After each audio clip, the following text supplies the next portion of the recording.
एक दिन हजरत शाह अब्दुल अजीज रहमतुल्लाह अलैह के पास एक अजीब और गरीब हुलिये वाला शख्स आया। उसका लिबास बहुत पुराना था, जैसे किसी पुराने दौर के अमीरों और बादशाहों का होता था। वो बैठा और उसने अपनी दास्तान सुनानी शुरू कर दी। हजरत, कभी मैं बहुत दौलतमंद था, नौकर चाकर, इज्जत व वकार, मगर किस्मत ने पलटा खाया, कारोबार तबाह हो गया और घर वालों ने भी मुंह फेर लिया। ताने और इल्जामात से तंग आकर एक दिन घर छोड़कर निकल पड़ा। चलते चलते एक मुसाफिर खाने तक पहुंच गया। वहां कुछ औरतें भी थीं जो बदकारी का धुंधा करती थीं। मैं भूख से निढाल था। एक औरत से खाना मांगा तो उसने बगैर कुछ कहे खाना दे दिया। खाने के बाद उसने पूछा, रात का क्या प्रोग्राम है? मैंने कहा, मेरे पास कुछ नहीं, बस उस खाने के बदले मजदूरी करवा लो। उस औरत ने मेरी हालत देखी और फिर मेरी पूरी कहानी सुनी। फिर वो मुझे अपने घर में ले गई। मैं डर गया कि ये तो बदकार औरत है, अब क्या होगा? मगर उसने एक छोटी सी थैली निकाली जिसमें 10 दिनार थे और कहा, ये पैसे मैंने अपनी मजदूरी से कमाए हैं, जिस्म बेचकर नहीं। ये मैंने अपने कफन के लिए बचा कर रखे थे, क्योंकि हराम की कमाई से कफन नहीं लेना चाहती थी। तुम ले जाओ, अगर वापस कर सको तो कर देना,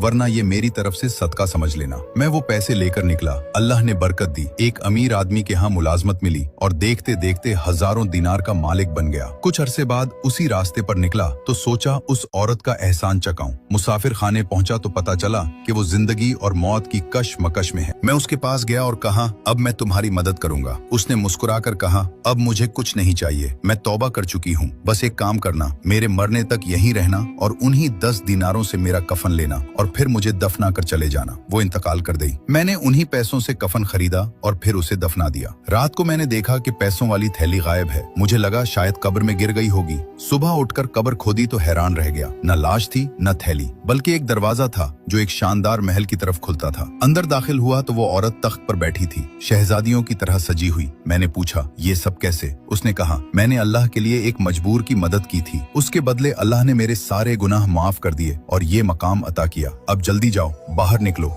वरना जमाना बदल जाएगा। मैं जल्दी से बाहर निकला तो दुनिया ही बदल चुकी थी। इमारतें नई, लोगों के लिबास नए, सब कुछ अजनबी। एक बूढ़े आदमी से पूछा तो उसने कहा, हमारे दादा पर दादा बताते थे कि 300 साल पहले यहाँ एक शख्स कब्र में उतरा था और कभी वापस नहीं आया। मैं समझ गया कि मैं वही शख्स हूँ। ये सुनकर हजरत शाह अब्दुल अजीज रहमतुल्लाह अलैह ने फरमाया, तुम्हारे जमाने के सब लोग जा चुके हैं, अब तुम ऐसा करो, मक्का मुकर्रमा चले जाओ। वो शख्स मक्का चला गया और बाकी उम्र अल्लाह की इबादत में गुजार कर वहीं इंतकाल कर गया। इस कहानी से हमें ये सबक मिलता है कि गुनहगार की एक खालिस नेकी भी अल्लाह को इतनी पसंद आ सकती है कि वो उसकी बख्शिश का जरिया बन जाए।